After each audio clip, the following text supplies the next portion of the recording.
Today, we are going to take a look at a bike that I have neglected in my top 5 value e-bike video, the Cube Stereo Hybrid 160 HPC Race. So is this bike a worthy contender with its battery, motor, components, spec'd at an MSRP of $6,149? Let's find out. It's a 27.5 front and rear enduro bike with 170 millimeters up front and 160 millimeters in the rear. The materials are made of a carbon front triangle with an aluminum rear. There's 2 color variants for the race build, the gray and metal and the lunar and metal. My pick out of these two has to be the gray and metal. It has that overland rugged look to it, which I really dig. I think Cube did a great job with the lines of the Stereo Hybrid. I really like how the top 2 bends down and forms a straight line into the rear triangle. It looks super awesome. So before we begin today's eMTB rating, I would really appreciate it if you guys can help me by hitting that like button. It'll definitely help this video reach more potential viewers and help them on their eMTB adventure. So here's a quick rundown of my rating system for new viewers to my channel. The Send a Frankie rating is based on a 10-point system. 10, you send it, and 1, you lose it, which really means the closer the score to a 10, the likelihood of me suggesting a purchase. The bike will be ranked based on 5 categories: cost, battery, torque, integration, and parts that don't match the price. We then average all the categories together and place it on the Send a Frankie scale. Last week, we ranked the 2022 Turbo Levo alloy and we got a total average of 7.2 out of 10. So today, let's find out how the 2022 Cube Stereo Hybrid 160 Race will do on the Send a Frankie scale. Disclaimer, none of my advice is professional advice. I'm just an eMTB enthusiast that loves everything about mountain bikes, and I do need your help to improve this rating system. So please leave your comments down below. I would love it to hear from you guys and hear your opinions. So let's begin. At $6,149 MSRP, we are looking at a pretty decent price.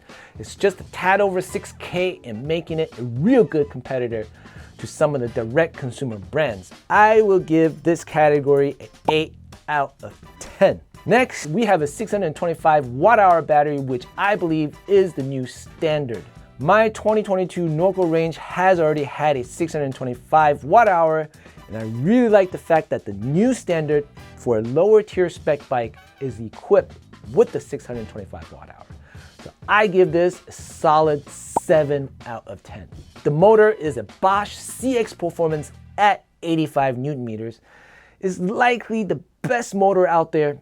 Even Rob from Rob Rides eMTB went with the Trek rail only because of the Bosch CX Performance. But in our ranking system, we are purely going to rate the motor based on the torque. I do not have the resources to ride every single motor yet, and in time, I hope I get to have the chance to do so. So for now, we will give the 85 Newton meters of torque an 8 out of 10. Next, let's take a look at the integration of the electronics and controls. The Stereo Hybrid Race comes with the Bosch Purion display. Not my favorite display or controls. I've seen this display in their Gen 2 motors, and this was back in 2018. Bosch just came out with their smart system with an updated, smaller LED control unit. But that is only available in the higher specs. I really wish Bosch could make the controls a bit minimal, like what Specialized is doing with their controls in ECU.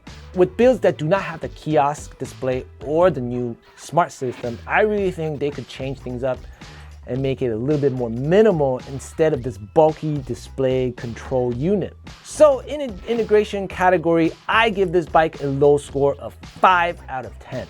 Now let's move on to the fun part where we rate the components against the price, specifically in these 4 categories: the fork, the shock, the drivetrain, and the brakes. The higher the points, the lower the score. So let's start with the fork. It is a 170mm RockShox Domain R. This is the newest cousin of the Zeb with a 38mm stanchion. It has less adjustability than the Zeb, but supposedly all the stiffness and the support. Honestly, I actually want to try this on my own bike and give it a rating. A simple, effective 38mm stanchion with a very attractive price is something I actually been looking for. I keep the domain art as is with no points added. So moving on to the shocks, we're looking at a RockShox Deluxe Select for the rear. I feel like this one's a bit weak.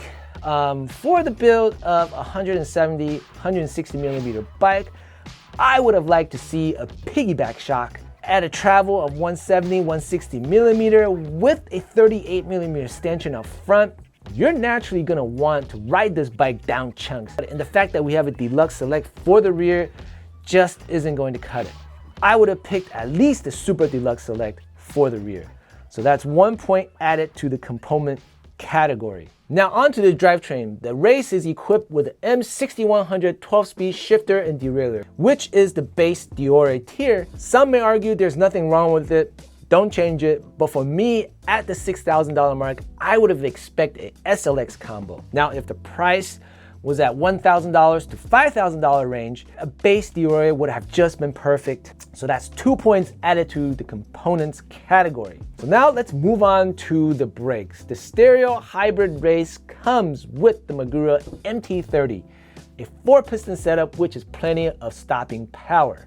A really good choice made by Cube, and I think you'll be on these brakes for quite a while. So that gives us a total of 3 points in this category, which averages out to a 7 out of 10.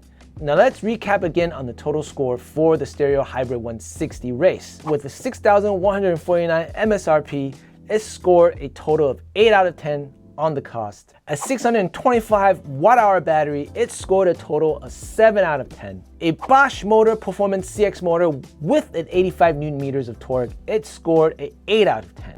It received a low score of 5 out of 10 in the integration and a 7 out of 10 on the parts that don't match the price, giving it a total of 35 points out of 50, which gives us a total score average of 7 out of 10 on the Send Frankie scale.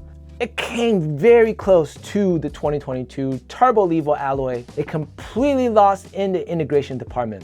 Again, I would love to see Bosch do something very minimal like what Specialized is doing with the control and ECU. So do I think the Cube Stereo Hybrid 160 HPC Race is worth $6,149? That's a good hell yes. You have a 625 watt-hour battery, a monster of a Bosch motor, and a carbon front triangle. However, the first upgrade I get on this bike would be the rear suspension. I live in SoCal and the trails I love to ride are pretty chunky, so a nice piggyback shock would definitely make this bike complete for quite some time. So there we have it, our second bike rated on the Send Frankie scale. I hope you guys enjoyed today's episode. We'll be back next week to rate a viewer request. I've yet to decide which one, but stay tuned. Hit that subscribe, hit that notification bell, and don't forget to hit that like button. It'll really help this video reach more audiences. So with that, we'll see you all in the next. Peace.